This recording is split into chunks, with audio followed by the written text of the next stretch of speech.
You know, after several months of beating a dead horse of turn-based strategy-adjacent games, I found that one does eventually develop both craving and capacity for some good old high-octane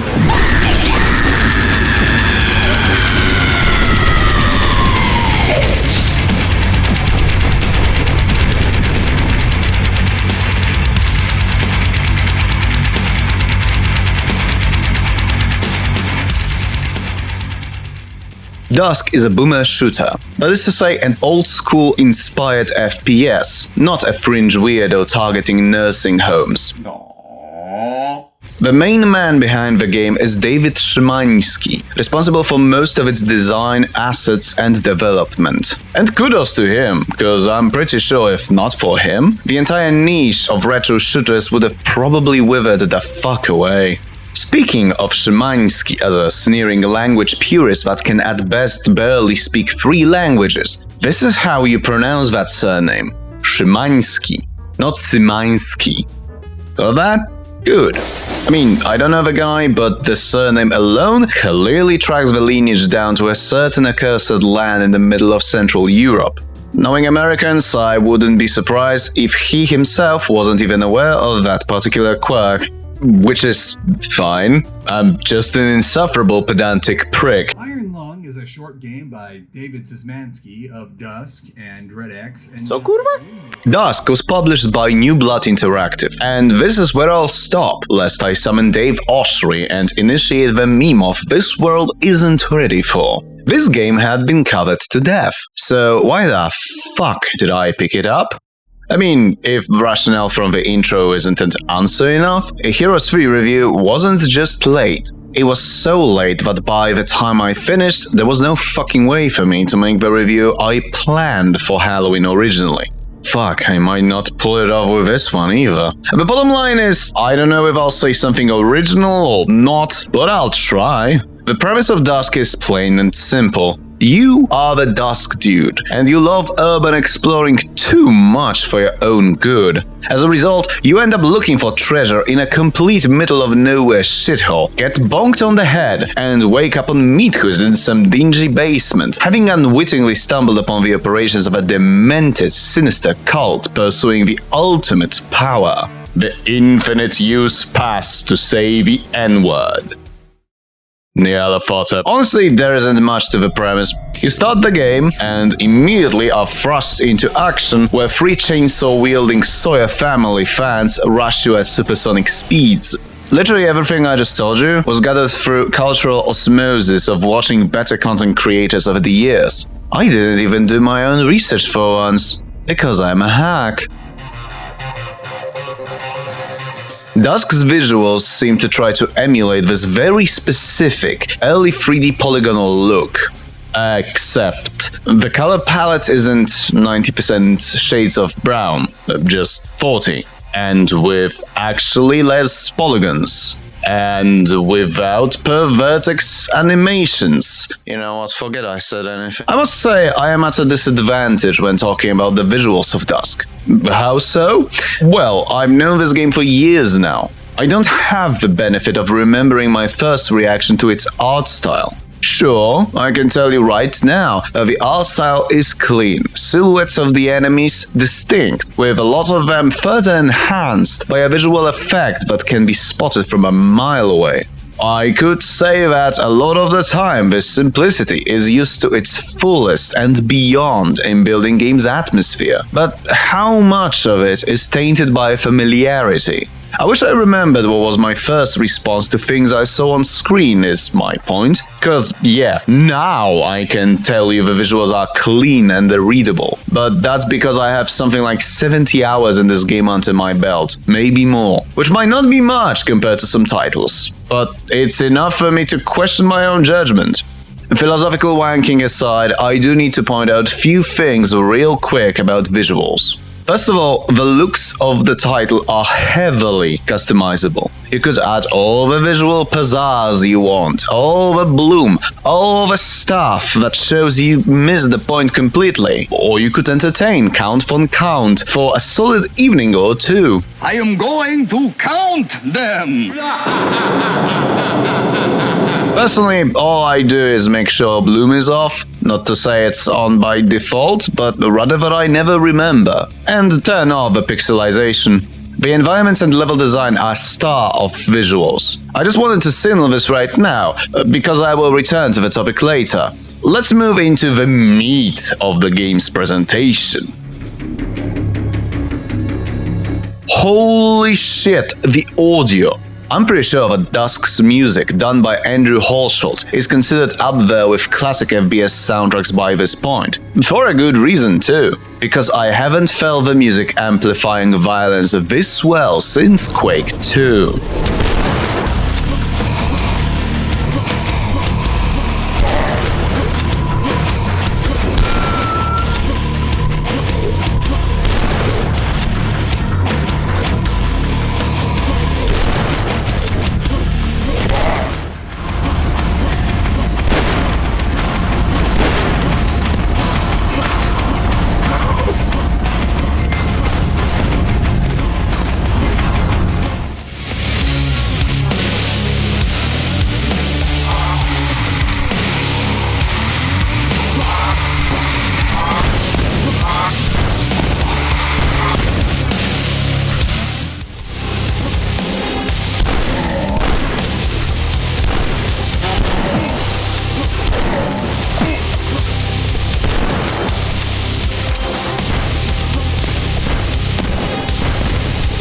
The official soundtrack contains 43 tracks.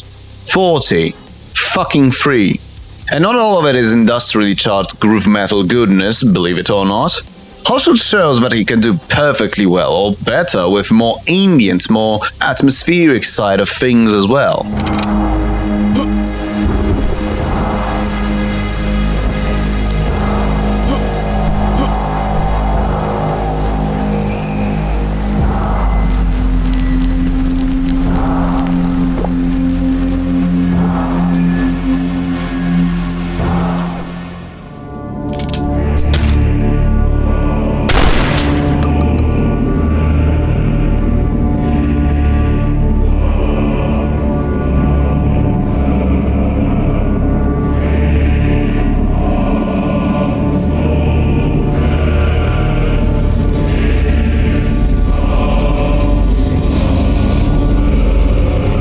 I hate to say it, but it just works. It would be weird if the sound effects weren't on par with music. Can you imagine that? Thumping, aggressive soundtrack juxtaposed against the wimpy pew-pew of some pea shooter. Well, thank fuck this is not the case then.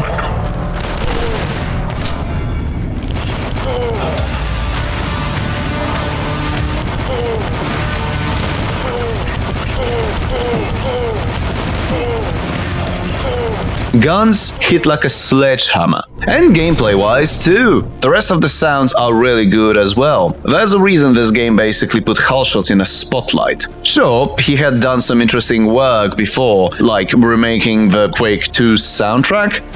I fucked up. What Halsholt did was remaking Doom's soundtrack, not Quake's. My mistake, oops.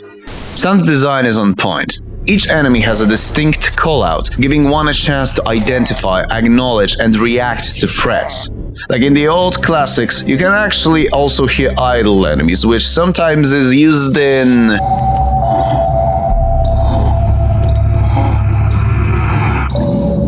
interesting ways. Is it realistic? Not really. Does it enhance the gameplay? Yes. What's impressive to me is how the soundscape gels together. I don't think I've had a single case of the mixing getting out of control. Everything is always in balance, and it's some kind of fucking sorcery. I mean, I have some idea how. It still doesn't change the fact that I've only noticed the ducking when I started going through the footage. If there's one thing I could call subpar, that would be the jibbing sounds.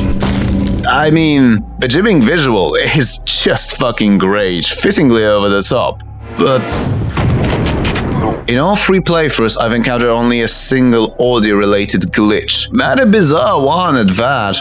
So I've quick-loaded a game quite rapidly, realizing I'm in the wrong save file, and this happened.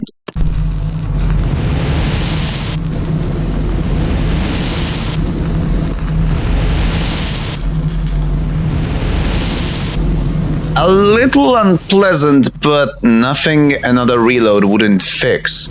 Still, quite weird. Gameplay is the bread and butter of an FPS game, and holy fucking shit, is the gameplay here just tight. The movement is so smooth. Circle strafing and bunny hopping at supersonic speeds is the name of the game, and holy shit does it feel great. If the Dusk dude is anything like he is portrayed in fan art, his aging bearded arse puts to shame many athletes in their prime, and it's just great. On top of that, you have solid meter movement control that feels natural, 6 degrees freedom of movement in water, and one of my favorites, the crouch slide that ejects you limboing under pipes and obstacles, during which you can pop a cap in some cunt's arse, drive-bying them with dual shotguns like the bud motherfucker you are. One thing I don't like is the barrel roll thing that sometimes happens when you fall. It's simply disorienting. Thankfully, you can turn it off. Good job, David. Now, let me turn off the fucking rats. The arsenal available to the player is surprisingly tame and grounded considering the progression of the game. You start with sickles, which I very rarely use. Yes, I know you can reflect projectiles with them. No, I couldn't be asked to master this mechanic. Go away. Next in line are pistols, which can be a solid choice against enemies with lower health pools if you need to conserve ammunition or stun lock some twats. They do require a degree of steady aiming though. Dual shotguns, on the other hand, excel when it comes to circle strafing, bunny hopping drive-bys. Yes, you still need to aim them. Their accuracy, however, is forgiving enough, while retaining a somewhat tight spread at medium distances, making them the workhorse in your arsenal. What's also quite forgiving is their rhythm and rate of fire once they acquire 2 of them. Because even if you fuck up, you can follow up quickly enough while still having time to adjust the aim amidst carnage. Good shit! Although there are plenty situations in the game where they might prove not enough, which is why a double-barreled shotgun exists. Because I couldn't care less for you putting a leatherneck right behind that door, you twat. That's it, it's fairly balanced, and no, not in the mocking way. The spread is massive, and I'm pretty sure there is a significant damage drop-off based on distance. But if you put it in an enemy's face, yeah, they'll fucking feel it. At the same time, the reload is slow enough that you need to be mindful of your surroundings when you use it. Because even if you hit well, your boomstick is out of action for a precious second or two. Next, assault rifle. It's okay. It sounds suitably thumpy, deals decent damage, and is fairly accurate. I think what brings it a little down is its rate of fire. It's still fun, however, to just hose a corridor or incline with lead for 20 seconds straight without letting your finger off the trigger. You know, just go full... Hunting rifle may be my favorite weapon in the game, much to my surprise. Your ammo pool for it is very limited, however it's not really scarce. It's a slow-firing, pinpoint-accurate bolt-action finger of God that you whip out when you need to delete an enemy without much delay. This is especially true in case of certain enemies that I'm sure are coded to be one-shot by this fucking thing. Either that or it deals tremendous damage. It's all the same to me as long as I can remove a cunt in an explosion of gory jibs. Which I might add, feels super satisfying when done at full speed mid-circle strafe or bunny hopping on top of that. Slot 7 houses that one weird weapon in Dusk, the crossbow. I totally have no idea what it reminds me of. Believe it or not, but what you are looking at right now is this game's railgun. If hearing this you had Quake 2's railgun, the Majesty itself, come to your mind, well, I have both good and bad news for you. The bad news is, what the fuck is this? This is embarrassing. I mean, fitting for a type of weapon, but But thankfully they're good. It's just how fucking powerful it is. It doesn't just go through enemies. No. This fucking thing goes through the level geometry. The only thing stopping you from cleaning the house from behind a closed door is limited ammunition and, well, some level triggers. More bizarrely, it's the only weapon with an actual recoil. The fucking thing knocks you back to a point you can actually fly with it. It's hilarious. Final two weapons are two flavors of artillery. Mortar is analogous to your typical grenade launchers. Its ammunition is even referred to as grenades. Hitting enemy directly results in an immediate explosion, hitting the geometry with projectile bouncing around and exploding after some time. Or you could click the right mouse button, which results in grenades exploding immediately. The weapon is hilarious for sowing chaos, especially when you factor how you can hold up to 50 rounds for it. Riveter is more straightforward. Get it? Cause it fires straight. Riveter is basically a high rate of fire autocannon, with fast-moving projectiles dealing significant damage on direct hit and exploding in a somewhat small radius. And when I say high rate of fire, I fucking mean it. Actually, the ultimate test. Can I play the intro to Painkiller with Riveter?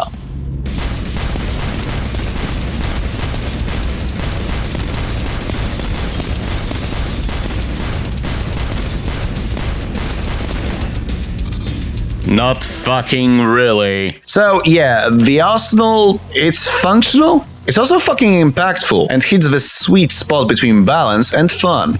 Well, maybe not exactly. But that touches on a completely different topic, that of difficulty levels. As per early FPS games tradition, there's 5 of them. I have no fucking clue why, but there's 5 of them, yes. See, the differences between most of them boil down to projectile damage and speed. And it's fine. That being said, perhaps I was turned into a weirdo by Blood and Quake, but Serumiedo doesn't provide this kind of pain I would have expected from something that is meant to be the second highest and the final reasonable difficulty of the game. Don't get me wrong, I'm still dying like a bitch, but it feels fair, I guess? Cause I know it's almost always my fault. So yes, this backhanded critique kinda rolls back to be a praise. Still, more pain, please. Oh hey, what is... I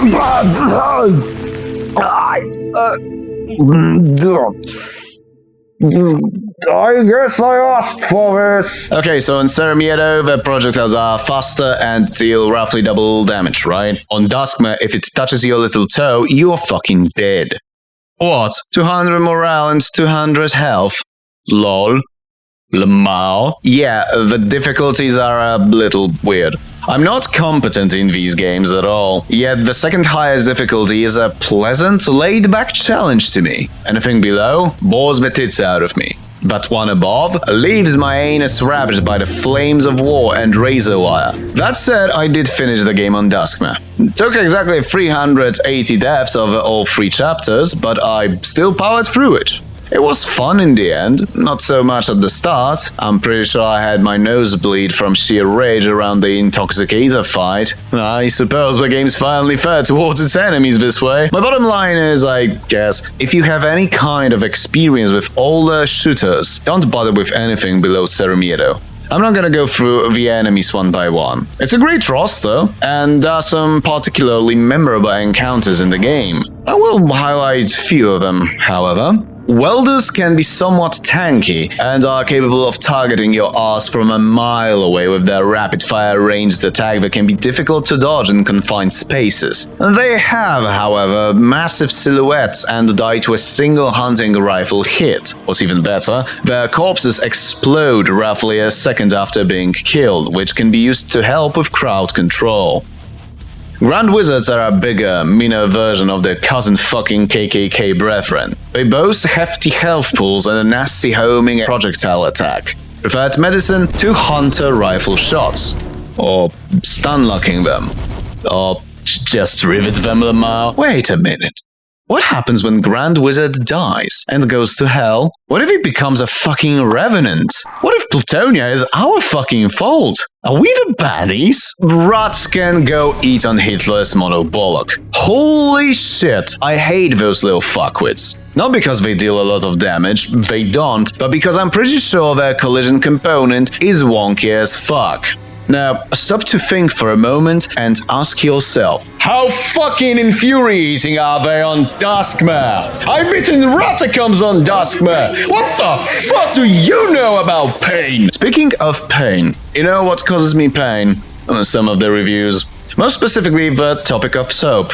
Okay, so the thing is, you can throw around objects in this game if you can pick them up. The soap happens to be the weapon of mass distraction, which feels like a commentary on the redneck sanitary habits. Or lack thereof. You as a fucking A needed to drop 2 nukes on Imperial Japan for Emperor Hirohito to surrender. If Yankees dropped Dusk soap, there would be no Japan to surrender. Seriously, soap one-shots anything in the game, bosses included. And you know what? I don't mind it at all. Dusk shines to me in its encounter and environmental design. Bosses? I don't know. I'm lukewarm towards them. I've more fun fighting the mooks. But yes, soap. The problem with soap is as follows. It's very fucking difficult to pick up mid-combat. Slippery, you could say. So forget about obliterating scores of cultists and monsters with it. Alpha Strike with it, sure. Ultimate cleanup solution? Not a chance. I feel that the ridiculousness of the soap overshadows the classic Eastern Europe playground pastime, that of throwing a brick into a weirdo and seeing him jib. Or a boulder, the size of Zelensky's testicles. I'm pretty sure that each object you can pick up in the game, and there is a lot, has some value of damage dealt on impact. It's just that soaps is something stupid, like float max value. What I'm trying to say here is that whinging on soap being OP is ridiculous, stupid, and you clearly are not playing on Zero Miedo. And even if you can smoothly pick the soap up mid-bunny hopping, somehow, it's your choice to use it, you little... I should mention, there is an endless wave mode. It's actually quite good fun. The kind of fun you pop up when you need to take a break for 5 minutes from your job and let off some steam. That said, I'd suggest not touching it until you beat the entire game. Endless mode tends to throw certain enemies at you, but are supremely introduced in the main game. I think encountering them earlier in an endless mode would cheapen those initial encounters, and that would be a goddamn shame. First of all, I'm not a level designer. Best I can do is extrapolate based on my own experiences with the genre. The level design of Dusk is pretty interesting in that it can be quite varied and very strong, both in its visual and gameplay side. Yes, a lot of places are simplistic to a point of abstract, but to quote the best duergar, "Shoddily made and subtly maintained, but good killing grounds nevertheless." First episode is the most tame of all 3, starring grounded locations like rural villages and farms, and an occasional mine thrown in between the gears. I got that reference. It's around E1M3 when one starts to get hints of just how potent duo Szymański-Holsholt is.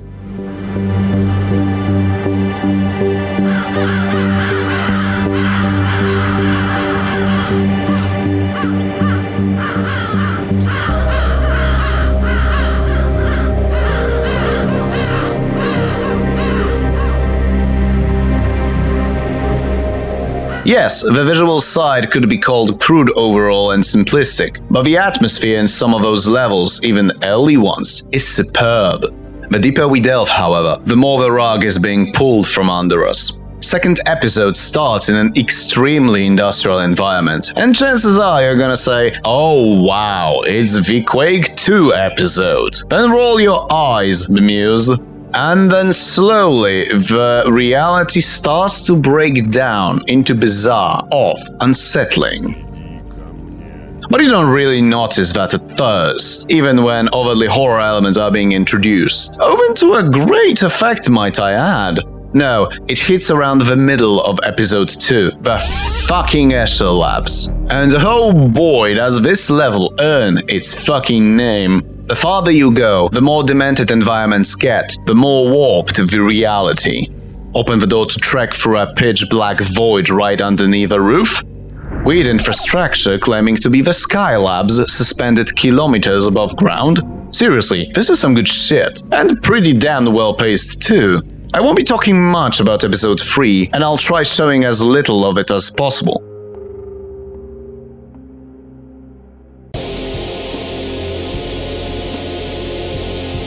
Let's just say, oh, it's a treat.